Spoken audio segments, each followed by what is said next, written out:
नमस्कार दोस्तों, स्वागत है एपीएस लॉ सक्सेस क्लासेस में। हम लोग क्या पढ़ रहे थे? भारतीय दंड संहिता 1860।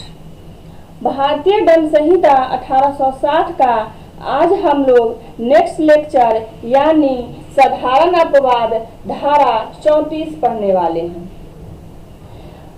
धारा 34 को पढ़ने से पहले हम लोग एक बात को जान जाएं कि आईपीसी में विकृत चित्तता से संबंधित धाराएं कौन कौन सी है, यानी कि भारतीय दंड संहिता में विकृत चित्तता से संबंधित प्रावधान किन धाराओं में किया गया है। तो इसके देखने के लिए हम लोग देखेंगे कि विकृत चित्तता से संबंधित प्रावधान जो किया गया है वो है धारा 84, 85, 86 में। विकृत चित्तता से संबंधित प्रावधान कहाँ किया गया है? धारा 84, 85, 86 में। जो धारा 85 और 86 है ये मत व्यक्ति का कार्य है, यानी कि जो नशे की हालत में होता है और उस नशा के कारण जो उसको चित्त विकृतता आई है उसका प्रावधान धारा 85, 86 में किया गया है। और धारा 84 में 84 में जो है वो है मस्तिष्क रोग के कारण आई चित्त विकृतता। यानी कि अगर आपसे पूछा जाए कि भारतीय दंड संहिता में विकृत चित्तता से संबंधित प्रावधान कहाँ किया गया है, तो वो किया गया है धारा 84, 85, 86 में। लेकिन यह पूछा जाए कि विकृत चित्त यानी मस्तिष्क रोग के कारण आई विकृत चित्तता के कारण प्रतिरक्षा का प्रावधान कहाँ किया गया है, तो वो धारा 84 में है। यानी कि प्रतिरक्षा के रूप में विकृत चित्तता को, पागलपन को, इसको दूसरे भाषा में बोलते हैं पागलपन। धारा 84 जो है किससे संबंधित है? पागलपन से। अगर आपसे पूछा जाए कि पागलपन से संबंधित प्रावधान या पागलपन को प्रतिरक्षा के रूप में कोई अभियुक्त आईपीसी की किस धारा में अपना डिफेंड कर सकता है, अपना प्रतिरक्षा कर सकता है पागलपन के आधार पर, तो वो धारा कौन सी है? धारा 84 यानी धारा 84 है। तो हम लोग अब धारा 84 पे चलते हैं कि धारा 84 में प्रावधान क्या किया गया है। धारा 84 कहती है कि कोई भी बात अपराध नहीं है, कोई भी बात अपराध नहीं है जो ऐसे व्यक्ति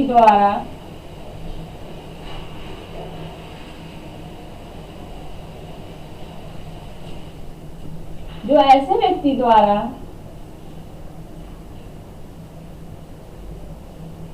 की जाती है, जो उस कार्य को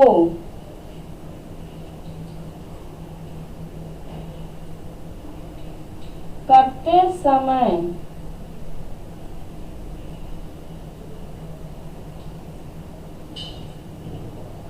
चित्त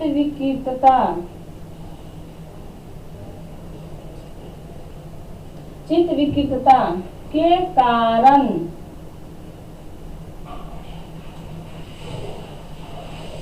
कार्य की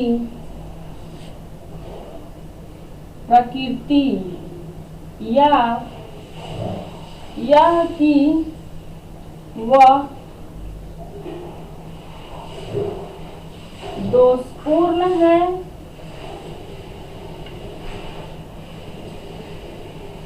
या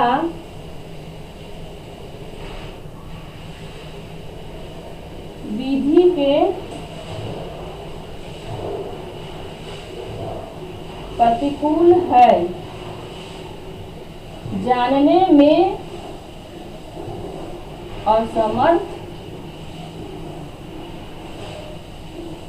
असमर्थ है।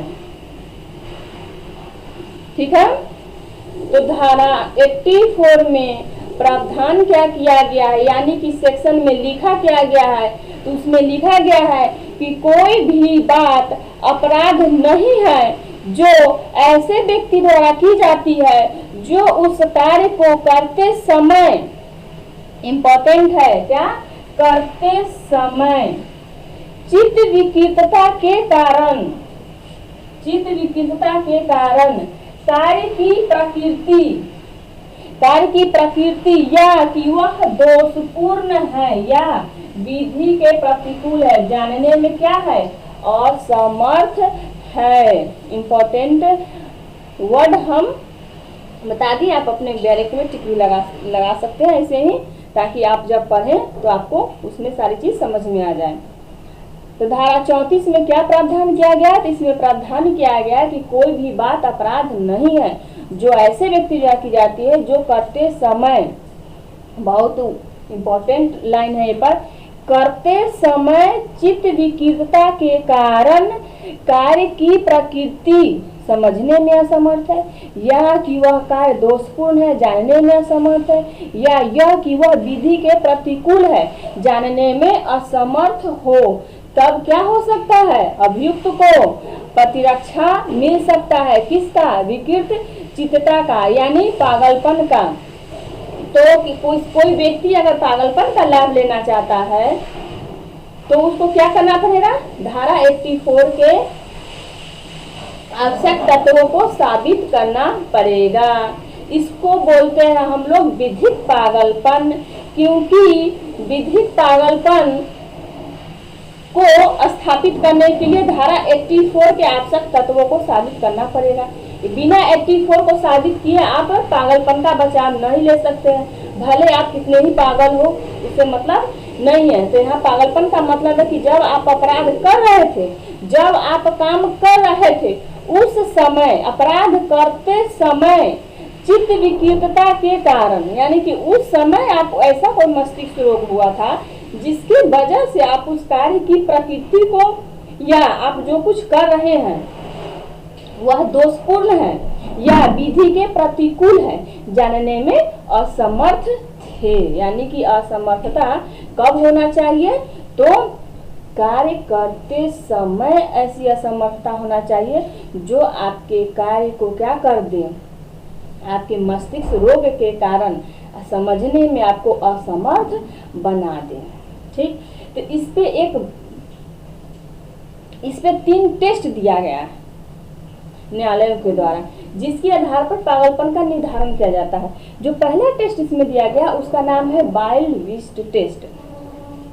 अब हम लोग आगे इसको देख लेते हैं, फिर हम लोग इसके आवश्यक तत्व पे चलेंगे। इसका टेस्ट पहले देख लेते हैं। तो इसके आवश्यक तत्व यहाँ देख लीजिए। पहला आवश्यक तत्व है कि अपराध करते समय होना चाहिए, दूसरा है कि विकृत चित्तता के कारण होना चाहिए, तीसरा है कार्य की प्रकृति को समझने में या वह जो काम कर रहा है वह दोषपूर्ण है जानने में उसको असमर्थ होना चाहिए। अब हम लोग इस पे देखते हैं कि इस पे कौन कौन सा टेस्ट है जो कि न्यायालयों के द्वारा समय समय पर दिया गया है, जिसके आधार पर विकृतता का निर्धारण किया जाता है। यानी कि पागलपन का निर्धारण करने के लिए न्यायालयों ने कुछ टेस्ट दिए हैं, उन टेस्ट को हम लोग देखेंगे। पहला टेस्ट है वो है वाइल्ड-विस्ट टेस्ट।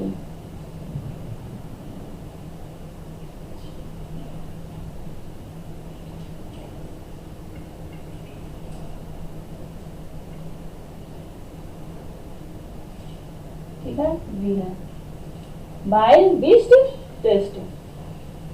जो पहला टेस्ट है वो है वाइल्ड-विस्ट टेस्ट। वाइल्ड-विस्ट टेस्ट में क्या होता है, पहले इसको जानते हैं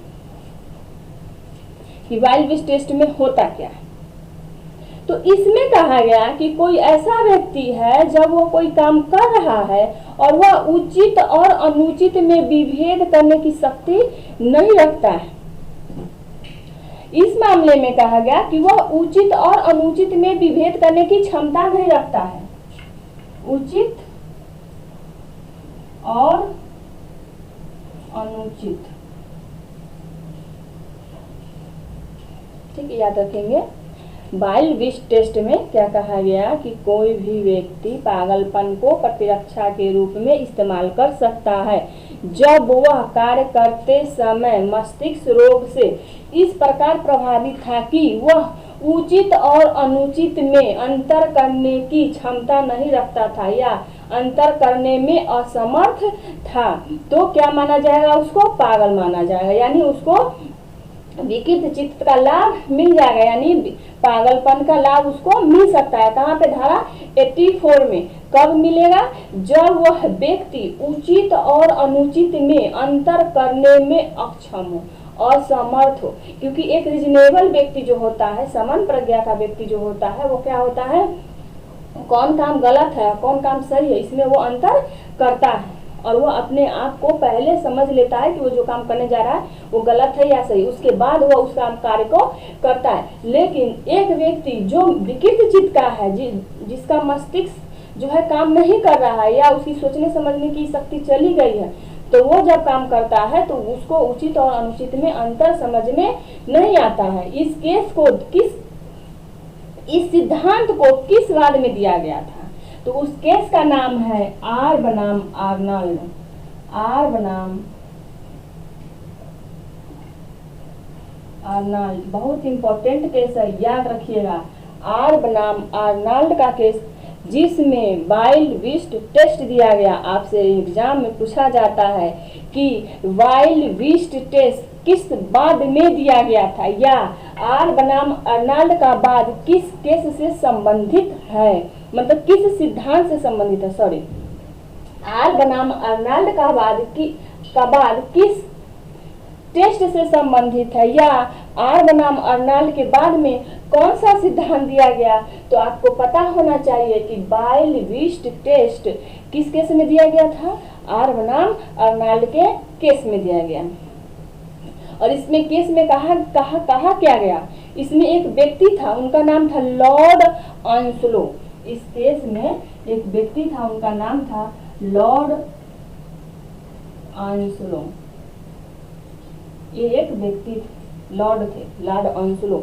इन पे एक व्यक्ति को घायल करने और हत्या करने का प्रयास, मतलब उनको पहले लॉर्ड आंसलो ने क्या किया, उस व्यक्ति को घायल किया, उसके बाद हत्या करने का प्रयास किया। ये इन पे आरोप था।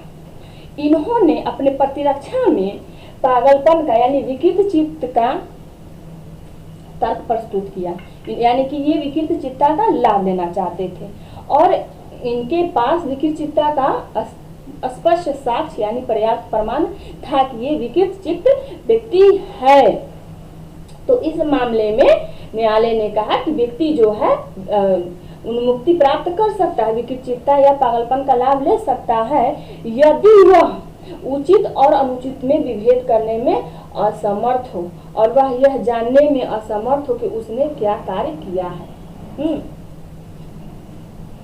तो लॉर्ड आंसलो के केस में क्या कहा गया कि व्यक्ति जो है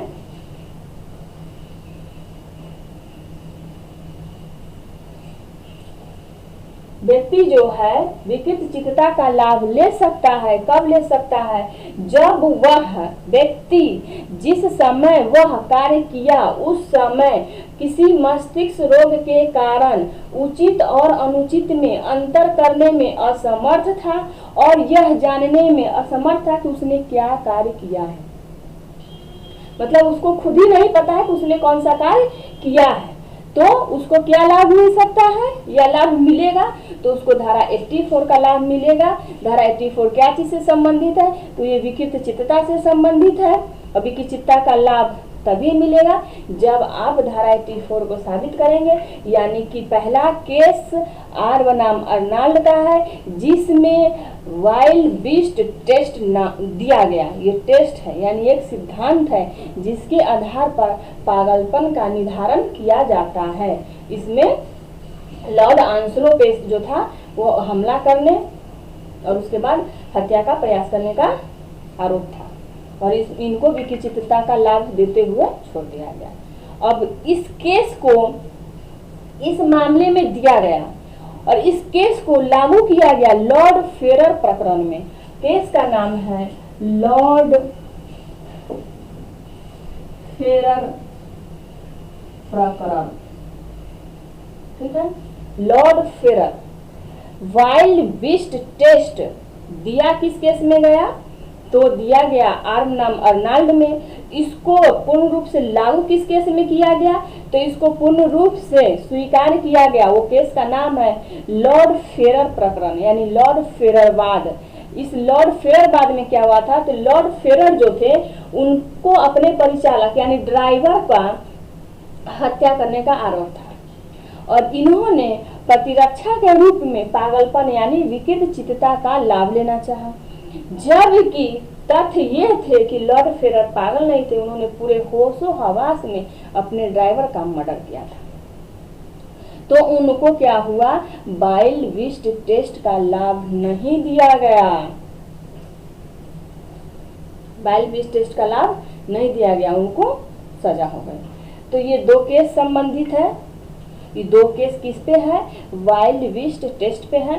तो आपसे पूछा जाता है एग्जाम में, सीधे सीधे पूछा जाता है कि वाइल्ड बीस्ट टेस्ट से संबंधित धारा कौन सी है या किस धारा से संबंधित ये टेस्ट है, तो आप बता देंगे 84 से संबंधित है।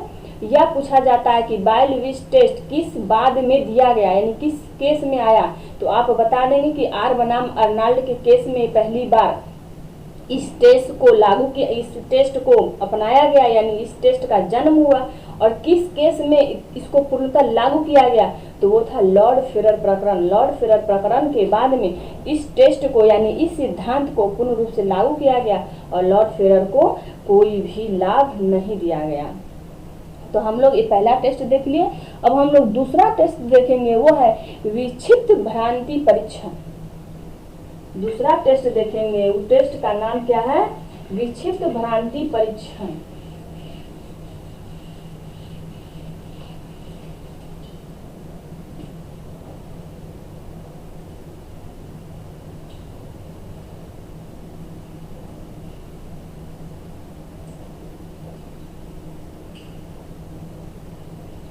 यह है विक्षिप्त भ्रांति परीक्षण, इसको इंग्लिश में बोलते हैं insane delusion test.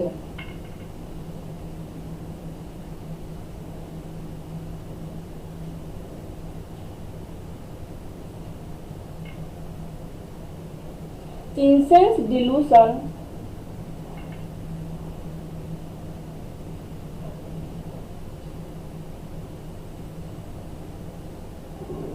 Insane delusion test, विक्षिप्त भ्रांति परीक्षण, इस टेस्ट का नाम है। ये क्या है, दूसरा टेस्ट है। इसको इंग्लिश में बोलते हैं इंसेन डिल्यूशन टेस्ट। इंसेन विक्षिप्त भ्रांति परीक्षण, ये दूसरा टेस्ट है। इस टेस्ट में क्या देखा जाता है, तो इस टेस्ट में देखा जाता है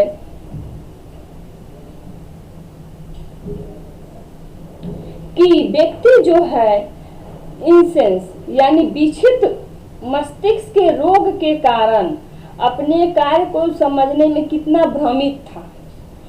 विक्षिप्त भ्रांति परीक्षण यानी कि कोई व्यक्ति पागलपन का लाभ तभी लेगा जब वह विक्षिप्तता के कारण यानी मस्तिष्क रोग के कारण भ्रमित हो जाए। भ्रमित हो जाए मतलब उसकी समझ शक्ति जो है वो क्या हो जाए, खत्म हो जाए। तो इसको बोलते हैं विक्षिप्त भ्रांति परीक्षण, इंसेंस डिल्यूशन टेस्ट। ये किस केस में दिया गया, यानी कौन से बाद में यह सिद्धांत आया या टेस्ट आया, तो उस केस का नाम है हैडफील्ड का केस। उस केस का क्या नाम है, हैडफील्ड का केस।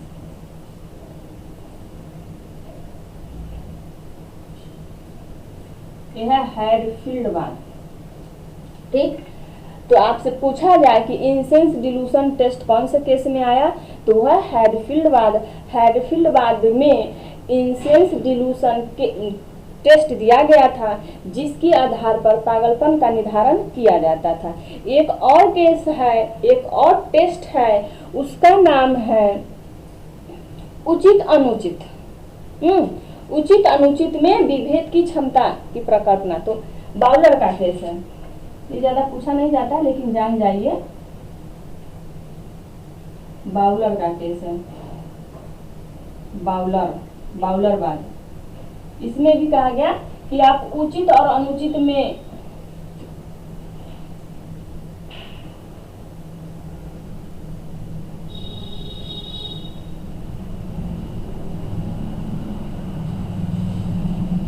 उचित और अनुचित में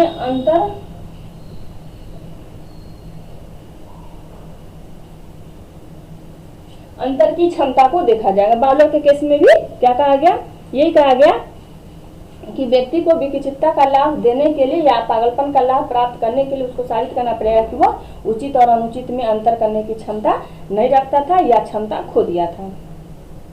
तो आपसे जो पूछा जा सकता है वो पूछा जा सकता है, बहुत इंपॉर्टेंट है, वो है बाइल विस्ट टेस्ट। दूसरा है इनसेंस डिल्यूशन टेस्ट, ये ज्यादा इंपॉर्टेंट नहीं है लेकिन है, याद रखिएगा। और बाउलर के केस, इसमें फिर आगे जा करके उचित और अनुचित में अंतर करने की क्षमता को ही स्वीकार कर लिया गया। तो ये था हमारा 2-3 टेस्ट। 2 टेस्ट अभी और है जो हम लोग आगे पढ़ेंगे। तो इतना आप लोग समझ लीजिए और इसको लिख लीजिए।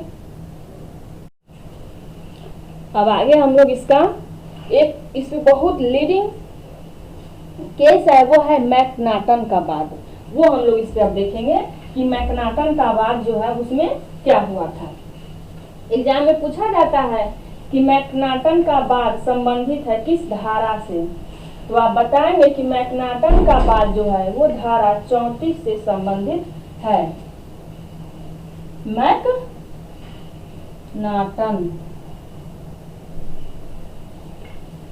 मैकनाटन का जो केस है वो क्या चीज से संबंधित है, तो मैकनाटन का केस जो है वो धारा 84 पे संबंधित है। तो मैकनाटन का जो वाद है वो बहुत इम्पोर्टेंट है, यानी कि मैकनाटन के बाद में जो सिद्धांत दिया गया वही सिद्धांत धारा 84 में शामिल किया गया है। यानी कि जो हम लोग धारा 84 पढ़ रहे थे उसमें वही सारे तत्व हैं जो मैकनाटन के केस में दिया गया था। मैकनाटन का केस का फैक्ट जान लीजिए कि इसमें हुआ क्या था। तो मैकनाटन के बाद में एक स्कॉटलैंड का निवासी था, मतलब स्कॉटलैंड में रहने वाला एक व्यक्ति था, वहां का नागरिक था, उसका नाम था डैनियल मैकनाटन।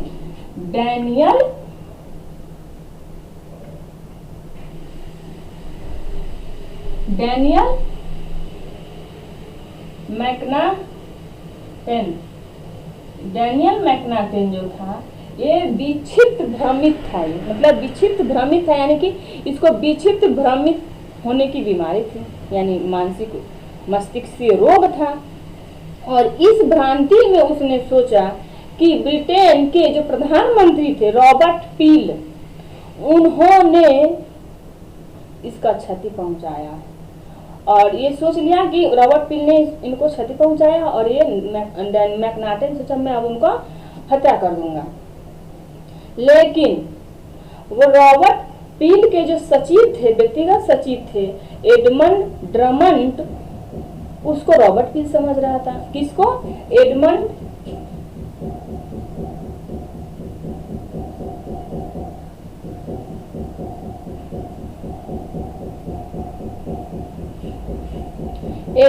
ड्रमंड को। तो जो एडमंड ड्रमंड था वो रॉबर्ट पील का व्यक्तिगत सचिव था और वो उसको रॉबर्ट पील समझ रहा था और वो समझ रहा था कि रॉबर्ट पील ने उसको क्षति पहुंचाई है और इसीलिए वो रॉबर्ट पील को क्या करेगा, मारेगा। तो क्या हुआ कि जो डैनियल मैकनाटन था वह रॉबर्ट पील समझ करके एडमंड ड्रमंड को मार डाला, गोली चला दिया। एडमंड ड्रमंड मर गया। वो विक्षिप्त भ्रमित था और उसको विश्वास था और वो समझता था कि रॉबर्ट पील ने उसको क्षति पहुंचाई है। और रॉबर्ट पील किसको समझ रहा था? एडमंड ड्रमंड को। और एडमंड ड्रमंड वास्तव में कौन था? रॉबर्ट पील का व्यक्तिगत सचिव था। गोली चला दिया, ये व्यक्ति मारा गया। जब केस हुआ, न्यायालय में आया, तो मैकनाटन ने प्रतिरक्षा के रूप में विकित चित्तता का तर्क प्रस्तुत किया और वास्तव में तथ्यों के आधार पर, साक्ष्यों के आधार पर मैकनाटेन को विक्षिप्त भ्रांति का व्यक्ति पाया गया और इसको पागलपन का लाभ देते हुए इसको छोड़ दिया गया। इतना बड़ा मामला कोई रॉबर्ट पील और उसके व्यक्तिगत सचिव पे गोली चलाए और उसको मस्तिष्क से विक्षिप्तता के आधार पर छोड़ दिया गया। चारों तरफ हो हल्ला मचने लगी, बहुत आलोचना होने लगी इस पे, बहुत ज़्यादा, अरे ऐसा कैसे हो गया। तो फिर इस पे लॉर्ड सभा ने क्या किया, एक 15 सदस्यीय कमेटी बनाया गया और उनको पागलपन से संबंधित विधि का नियम स्थापित करने के लिए या सिद्धांत स्थापित करने के लिए कहा गया कि वो पागलपन से संबंधित विधि को क्या करें, सिद्धांत रूप में, नियम के रूप में स्थापित करें। और उनको कुछ प्रश्न दिया गया और उसका उनसे उत्तर मांगा गया। तो जो उस कमेटी ने प्रश्न का उत्तर दिया वही मैकनाटन के नियम या मैकनाटन का सिद्धांत कहलाया। उसको हम लोग क्या बोलते हैं, मैकनाटन का नियम या मैकनाटन का सिद्धांत। मैकनाटन का सिद्धांत कहते हैं या मैकनाटन का नियम कहते हैं। तो आप लोग फैक्ट समझ गए कि इसमें हुआ क्या था। तो उसमें हुआ ये था कि इसमें जो डैनियल मैकनाटन थे इनको विक्षिप्त भ्रमिता की प्रॉब्लम थी, बीमारी थी और उस भ्रम के कारण इन्होंने समझा कि इन्हें रॉबर्ट पील ने क्षति पहुंचाई है और वो रॉबर्ट पील के जो सचिव थे एडमंड ड्रमंड, उसी को रॉबर्ट पील समझे और उस पर गोली चला दी और उनकी मृत्यु हो गई और इनको पागलपन का प्रतिरक्षा मिला और इनको छोड़ दिया गया। उसके बाद बहुत ज़्यादा हो हल्ला होने लगा, बहुत आलोचनाएं होने लगी इस निर्णय का। तब जाकर के लॉर्ड सभा ने इसके लिए कमेटी बनाया और उस कमेटी को कुछ प्रश्न दिए गए और उन प्रश्नों का जो भी उत्तर दिया गया वह प्रश्न उत्तर क्या बना, एक सिद्धांत बना जिसको हम लोग पढ़ते हैं मैकनाटन का सिद्धांत। ये बहुत ही इम्पोर्टेंट है। यही मैकनाटन का सिद्धांत धारा 84 में हम लोग देखे हैं जो हमारे यहाँ अधिनियमित कर दिया गया। तो धारा 84 का जन्म किस केस में हुआ, आपसे पूछा जा सकता है कि धारा 84 का जन्म किस केस में हुआ है या धारा 84 किस वाद पर आधारित है, यानी धारा 84 का जो प्रावधान है किस केस से लिया गया है। तो वो केस का नाम है मैकनाटन का वाद, यानी मैकनाटन के बाद में जो सिद्धांत दिया गया वही सिद्धांत हमारे धारा 84 में अधिनियमित कर दिया गया है। तो इस केस में कहा क्या गया, तो इस केस में कहा गया कि प्रत्येक व्यक्ति को आप सुरक्षित मानिए, क्या मानिए, सुरक्षित मानिए और दूसरा उसको अपराध करने के लिए सक्षम मानिए। पहला तो हो गया कि प्रत्येक व्यक्ति सुरक्षित है और अपराध करने के लिए सक्षम है। अगर कोई व्यक्ति कहता है कि वह अपराध करने में असमर्थ था या वह विकृत चित्त था या मस्तिष्क रोग के कारण वह कार्य की प्रकृति नहीं समझ रहा था, तो उसकी जो विकृत चित्तता होना चाहिए, कब होना चाहिए, अपराध करते समय होना चाहिए। कब होना चाहिए, अपराध करते समय, यानी कि कार्य करते समय।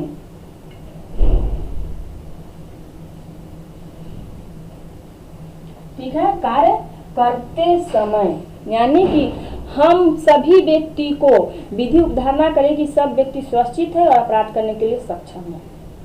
ठीक, जब तक कि इसके विपरीत आप साबित न कर दे, यानी कि आपको साबित करना पड़ेगा कि आप अस्वस्थ हैं, अस्वस्थ मस्तिष्क के हैं या अपराध करने में अक्षम है। दूसरा, अभियुक्त जब कहेगा तो उसको साबित करना पड़ेगा कि वह अपराध करते समय ऐसा विकृत चित्त था या कार्य करने में असमर्थ था जिसके कारण से वह क्या था, कार्य की प्रकृति को समझने में असक्षम था या अस्वस्थ मस्तिष्क। यानी कि आपको धारा यानी पागलपन का लाभ प्राप्त करने के लिए जो आपका पागलपन होना चाहिए, कब होना चाहिए, तो कार्य करते समय होना चाहिए। यानी कि जब आप कार्य कर रहे हैं उस समय आपको पागल होना जरूरी है। यदि आप उससे पहले पागल थे या उसके बाद में पागल थे और अपराध करते समय आप सही थे तो आपको धारा 84 का लाभ नहीं मिलेगा। जैसे कि एक व्यक्ति है जो समय अंतराल में कुछ कुछ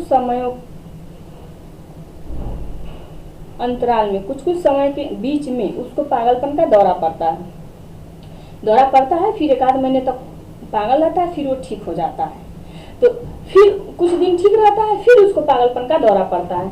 तो जब वह स्वस्थित रहता है जितने समय में, अगर उतने समय में उसने कोई अपराध कर दिया तो क्या होगा, उसको सजा होगी उस कार्य के लिए, क्योंकि जिस समय वो कार्य किया था उस समय वो क्या था, स्वस्थित था, उसको कोई प्रॉब्लम नहीं थी। इसलिए धारा 84 का लाभ प्राप्त करने के लिए आवश्यक है कि अपराध करते समय व्यक्ति अस्वस्थ चित्त का हो या अक्षम हो या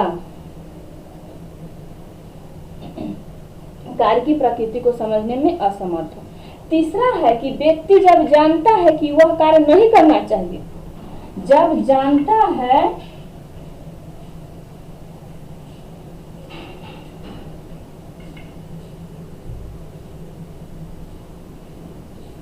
है कि कार्य नहीं करना चाहिए,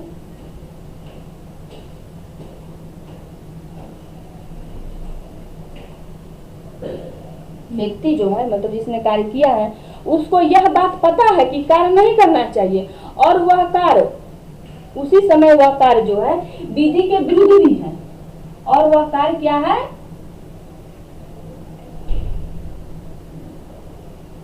विधि के विरुद्ध भी है।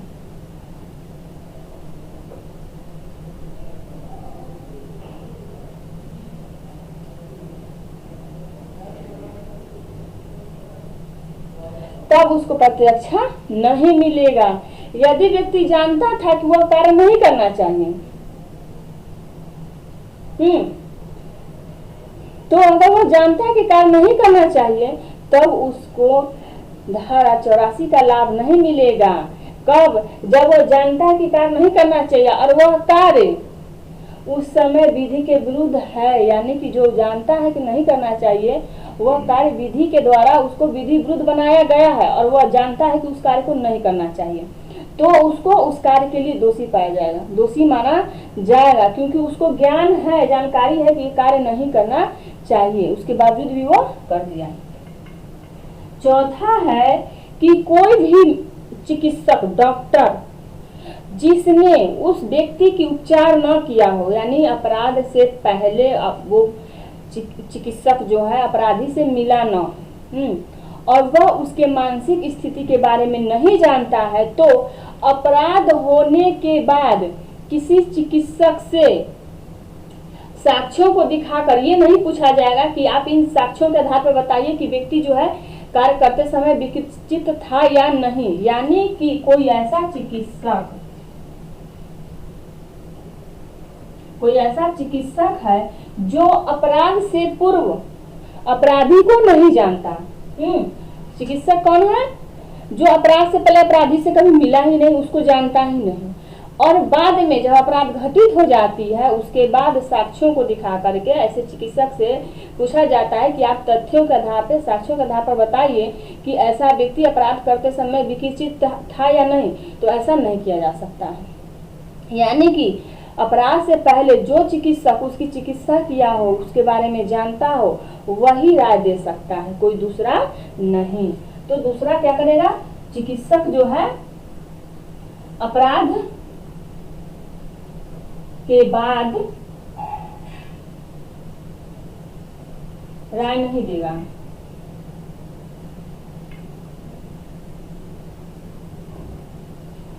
अपराध के बाद उसका राय नहीं लिया जाएगा, ठीक है।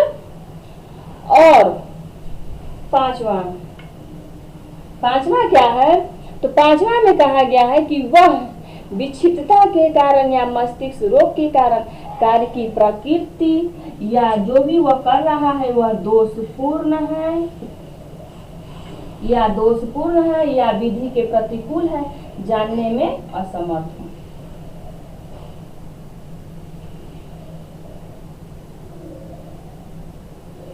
विधि के प्रतिकूल है, जानने में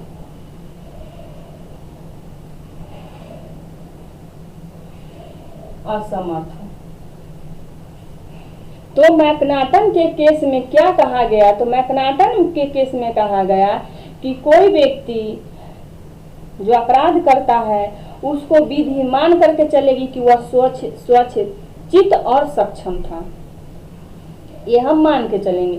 यदि आप इसका काउंटर करते हैं तो आपको साबित करना पड़ेगा कि आप स्वचित नहीं थे या अपराध करने के लिए सक्षम नहीं थे। ये किसको साबित करना पड़ेगा? अभियुक्त को साबित करना पड़ेगा। दूसरा है कि यदि आप ये कहते हैं कि अपराध करते समय वह विकृत चित्त था, यानी मस्तिष्कीय रोग से प्रभावित था, पागल था, तो आपको यह साबित करना पड़ेगा कि जो पागलपन था वह अपराध करते समय भी रहा हो, यानी कि जिस टाइम वह कार्य कर रहा था उस समय भी उसको पागल होना चाहिए।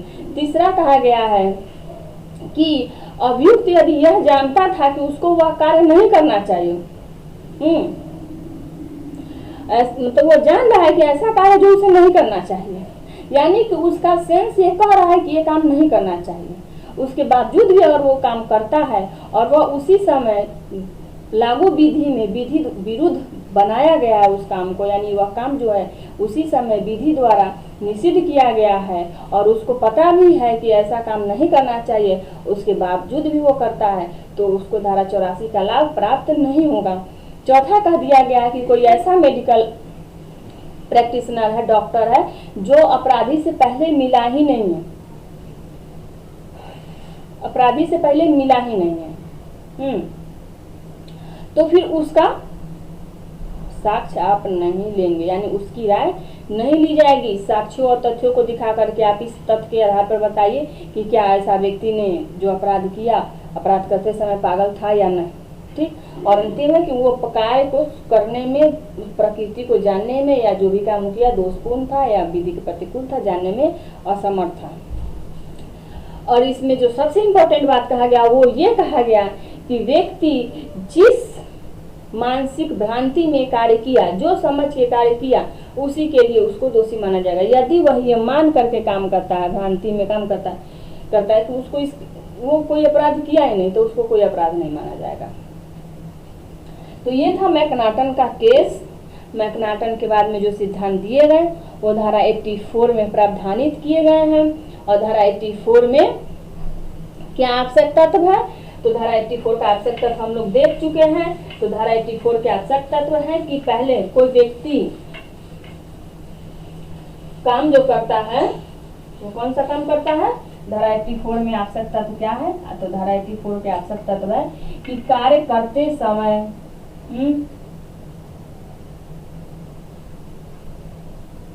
दूसरा है चित्त विकृतता के कारण, चित्त विकृतता के कारण। तीसरा है चित्त विकृतता के कारण कार्य की प्रकृति या वह दोषपूर्ण है या विधि के प्रतिकूल है।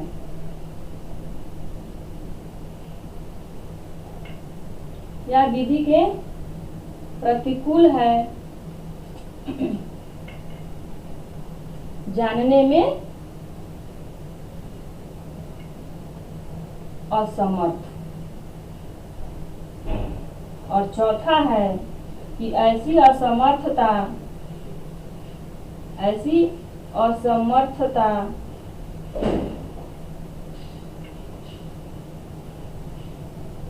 मस्तिष्क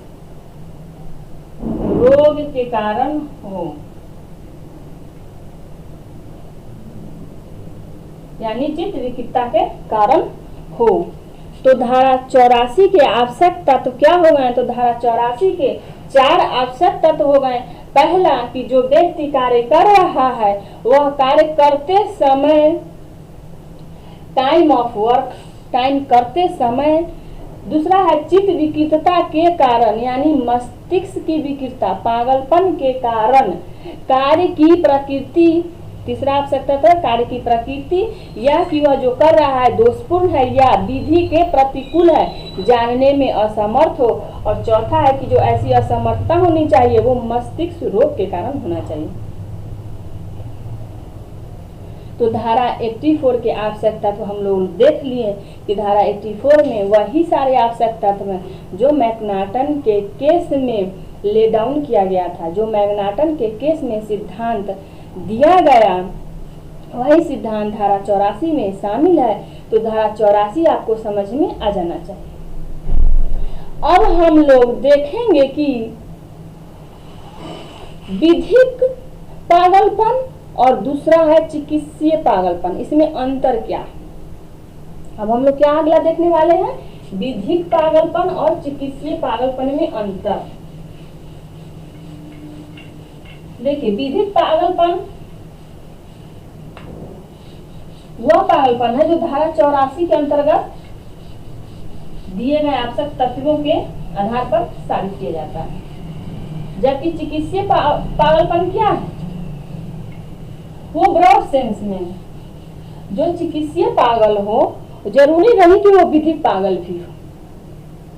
चिकित्सा के क्षेत्र में जिस व्यक्ति को पागल कहा जाता है वह व्यक्ति विधि के क्षेत्र में पागल हो यह जरूरी नहीं है, क्योंकि चिकित्सा में तो वो सारे लोग पागल है जो किसी न किसी मेंटल डिसऑर्डर से प्रभावित है। तो सारे मेंटल डिसऑर्डर को धारा 84 में शामिल नहीं किया गया है। धारा 84 में सिर्फ उसी पागलपन को शामिल किया गया है जो अपराध करते समय उपस्थित हो, यानी कि आपके कार्य करने के समय जो विकृतिचित्ता, जो मस्तिष्क रोग उत्पन्न होता है और उसके कारण जब आप काम को समझने में, करने में उस अनुचित है, उचित है, इसका अंतर करने में असमर्थ हो जाते हैं, तब आपको पागलपन का लाभ धारा 84 देती है, अन्यथा आपको धारा 84 का लाभ प्राप्त नहीं होगा।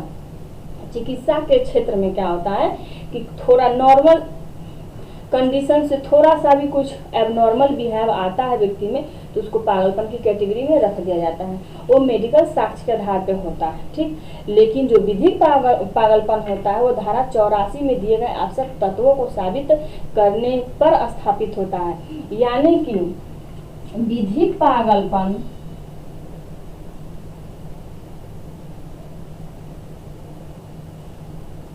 का लाभ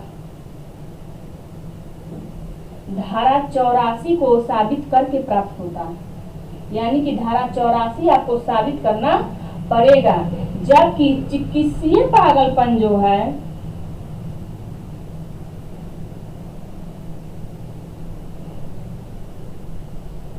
ये क्या होता है, चिकित्सीय साक्ष्य पर आधारित होता है, यानी चिकित्सीय प्रमाण पर आधारित होता है। जो चिकित्सा में हमारा जांच रिपोर्ट आता है उसके चिकित्सीय प्रमाण पर। और जो विधिक पागलपन होता है वो धारा 84 पर, यानी धारा 84 के आवश्यक तत्व साबित होंगे तभी आपको क्या लाभ मिल सकता है, विधिक पागलपन का, यानी कि विधिक पागलपन का प्रावधान धारा 84 करती है, चिकित्सीय पागलपन का नहीं। चिकित्सा के क्षेत्र में जिन सभी व्यक्तियों को पागल कहा जाता है वो सारे व्यक्ति धारा 84 में शामिल नहीं है। धारा 84 का लाभ सिर्फ उन्हीं मिलेगा जो धारा 84 के आवश्यक तत्वों को साबित करें। तो हम लोग देख लिए विधिक पागलपन और चिकित्सीय पागलपन। तो विधिक पागलपन आपको दायित्व से बचा देता है। अगर आप धारा 34 को साबित कर ले गए तो आपको प्रतिरक्षा प्राप्त हो जाएगी और आप किसी भी अपराध के लिए दोषी नहीं साबित होंगे और आपको दोष मुक्त कर दिया जाएगा। लेकिन अगर सिर्फ चिकित्सीय पागलपन है, विधिक पागलपन नहीं है, तब आपको धारा 34 का लाभ नहीं मिलेगा, यानी कि धारा 84 आपको कोई प्रतिरक्षा प्रदान नहीं करेगा और आपको दोषी माना जाएगा जो भी कार्य आपने किया है। तो धारा 34 में विधिक पागलपन और चिकित्सीय पागलपन दोनों में अंतर क्या है, हम लोग इसको समझ लिए। अब हम लोग ये थोड़ा समझते हैं कि पागलपन कितने प्रकार के होते हैं। तो पागलपन 4 प्रकार के होते हैं। अब हम लोग आगे देखते हैं कि जो पागलपन है या चित्त विकृतता है वो कितने प्रकार के होते हैं? तो जो विकृत चित्तता है ये 4 प्रकार के होते हैं। कितने प्रकार के होते हैं? 4 प्रकार के। पहला तो होता है जड़, दूसरा होता है विक्षिप्त, तीसरा होता है किसी रोग के कारण, किसी रोग के कारण विक्षिप्त,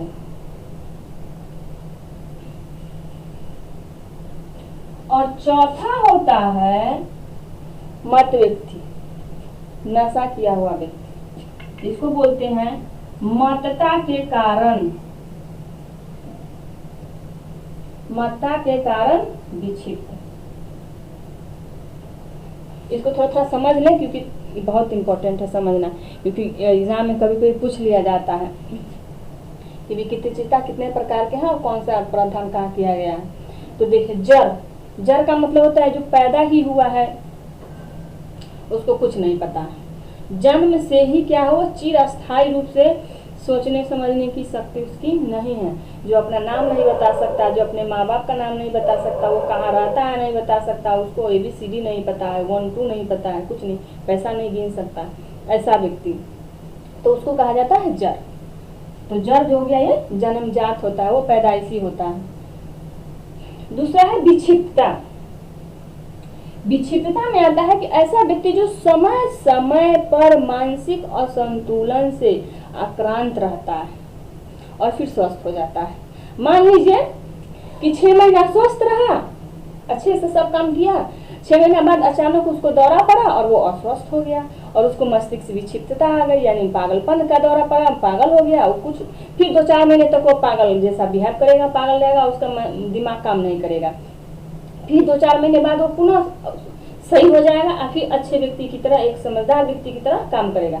तो उसको बोलते हैं विक्षिप्तता। इसका मतलब कि इसको पागलपन का दौरा पड़ता है। क्या होता है? इसको पागलपन का दौरा पड़ता रहता है।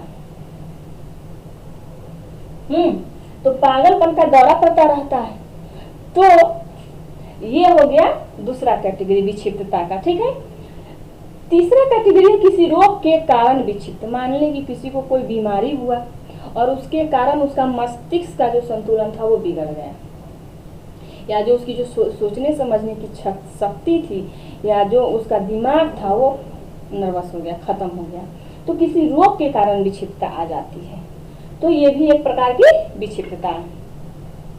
और चौथा है वो है मतता के कारण विक्षिप्त, यानी कि आपने ओवर ड्रिंकिंग कर लिया, कोई ऐसा नशा कर लिया जिसके वजह से आपका संतुलन बिगड़ गया, या कोई आपको ऐसा चीज खिला दिया गया जिसके वजह से आपका मानसिक जो संतुलन है वो आप खत्म हो गया और आपने उचित अनुचित का अंतर जो था वो आपके मस्तिष्क से बाहर चला गया।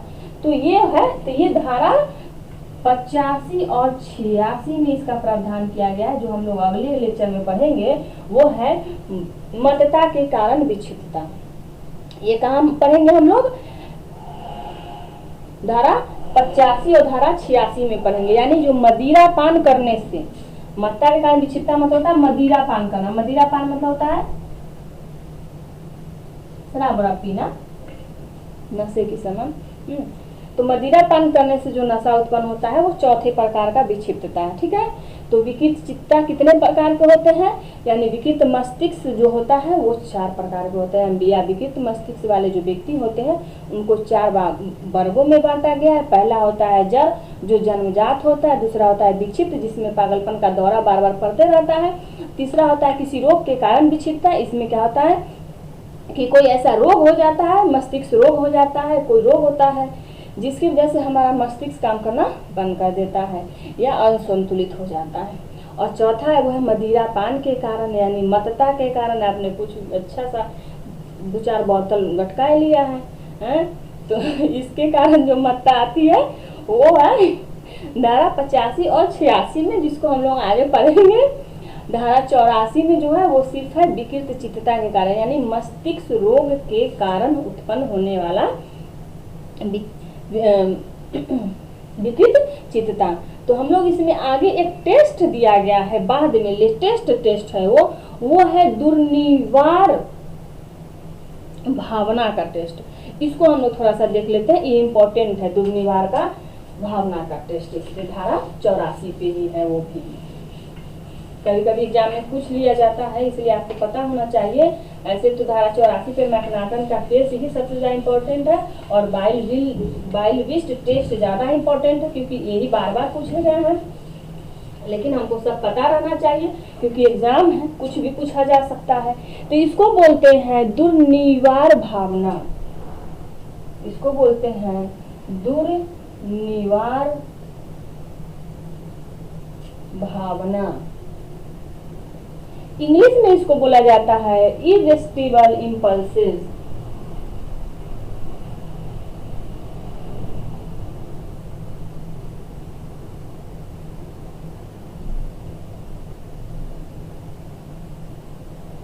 Irresistible impulses।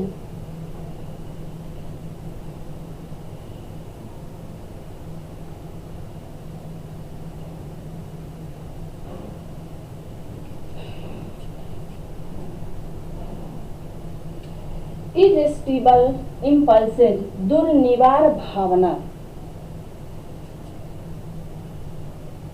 की भावना है।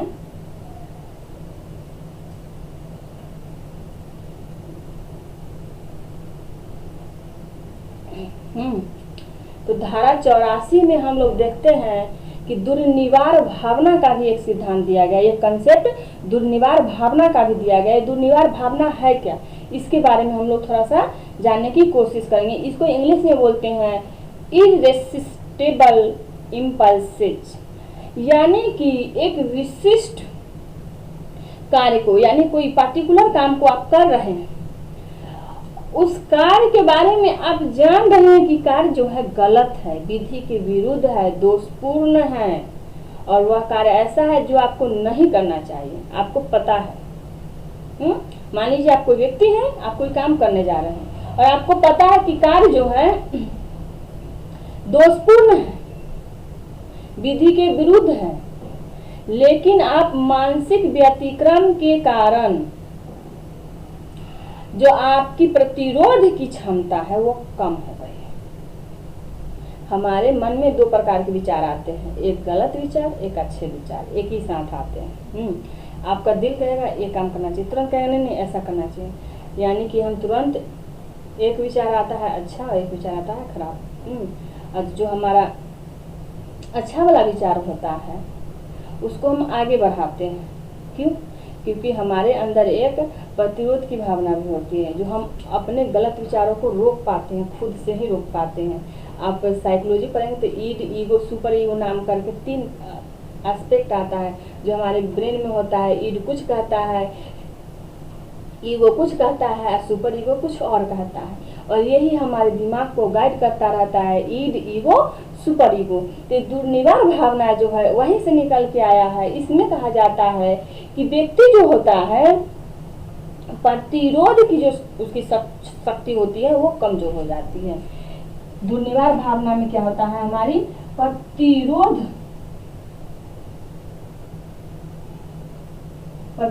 की जो शक्ति है हमारी वो कमजोर हो जाती है। क्या हो जाती है?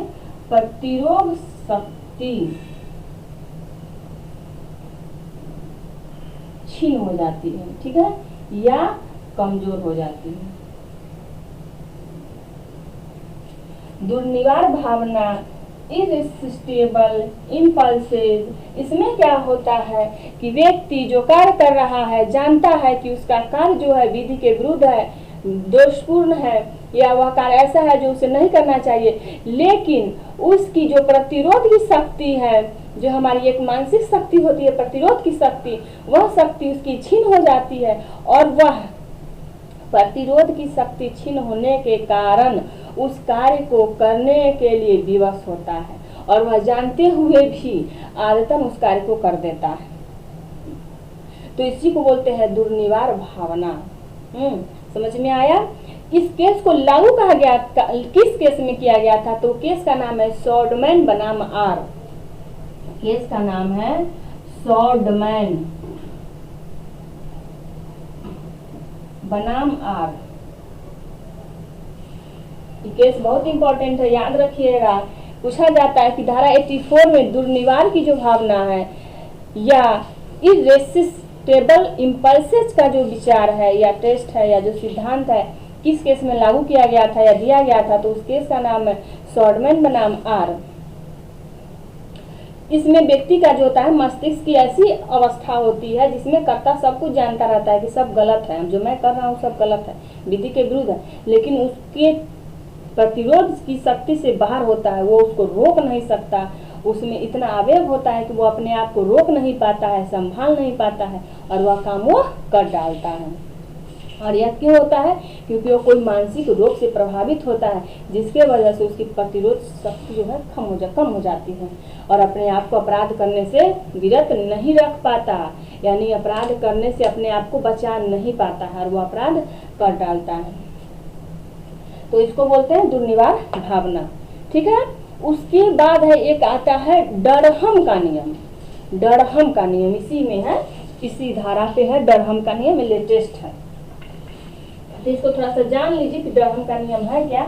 ऐसे तो पूछा जाएगा, कम ही चांस है, लेकिन पूछा जा सकता है, कोई ठीक नहीं है, क्योंकि क्वेश्चन हमेशा एक ही पैटर्न का नहीं बनता है, कभी कभी पैटर्न चेंज भी होते हैं। क्योंकि मैकनाटन का नियम तो बहुत बार उसे पूछा जा रहा है, सारे बच्चे पढ़ रहे हैं, लेकिन ये अब नया है, लेटेस्ट है धारा 84 पे, तो इसको भी वो पूछ सकते हैं कि डरहम का नियम क्या है। तो डरहम का नियम क्या है?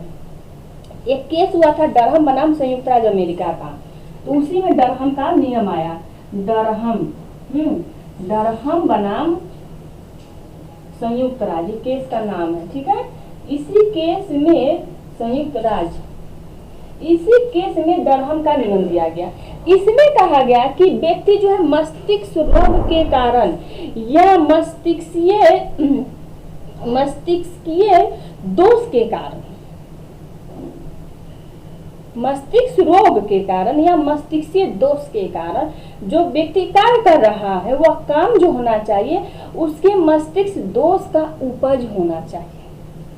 मतलब कि आपने अपने हिसाब का कार्य नहीं किया है, कार्य आपकी मस्तिष्क में उत्पन्न रोग या दोष की उपज की वजह से हो गया है, यानी आपने किया नहीं है, यानी आपका करने का उसमें इंटेंशन नहीं था, न आपका करने का कोई इरादा था, लेकिन आप ऐसे रोग से या दोष से ग्रसित थे कि उस रोग और दोष का साधारण परिणाम हुआ कि आपने वह काम कर दिया। यानी कि मस्तिष्क रोग या दोष की उपज, जो आपका काम है, आपका इंटेंशन नहीं था करने का या आपका आशय नहीं था उसको करने का, लेकिन वो क्या हुआ, मस्तिष्क रोग या दोष की उपज के कारण आपने उस काम को कर दिया। तो ये है डरहम का नियम। इसमें क्या कहा गया? तो इसमें कहा गया कि जो व्यक्ति कार्य कर रहा है या जो पागलपन का बचाव लेना चाहता है उसके लिए यह साबित करना पड़ेगा कि जो काम वह किया है उसका इंटेंशनली कार्य नहीं था, बल्कि उसके अंदर जो उत्पन्न हुआ मस्तिष्क रोग था या दोष थी उसकी वजह से या उसकी उपज के रूप में यह कार्य है। आज का क्लास यहीं खत्म होता है। आप लोगों से रिक्वेस्ट है कि आप इस क्लास को ज़्यादा से ज़्यादा सब्सक्राइब और शेयर करें ताकि ये सारे स्टूडेंट तक पहुंच सके, सबको लाभ हो और मेरा मोटिवेशन बढ़े। और इसको आप लोग लाइक भी करते रहिएगा और शेयर भी जितना हो सके शेयर करिए, ताकि ये हमारे लिए और आपके लिए दोनों के लिए फायदेमंद हो, ताकि हम लाइव क्लास ले सकें और आप लोगों का अच्छे से तैयारी हो सके और अच्छे से प्रिपरेशन करते रहिए। Thank you.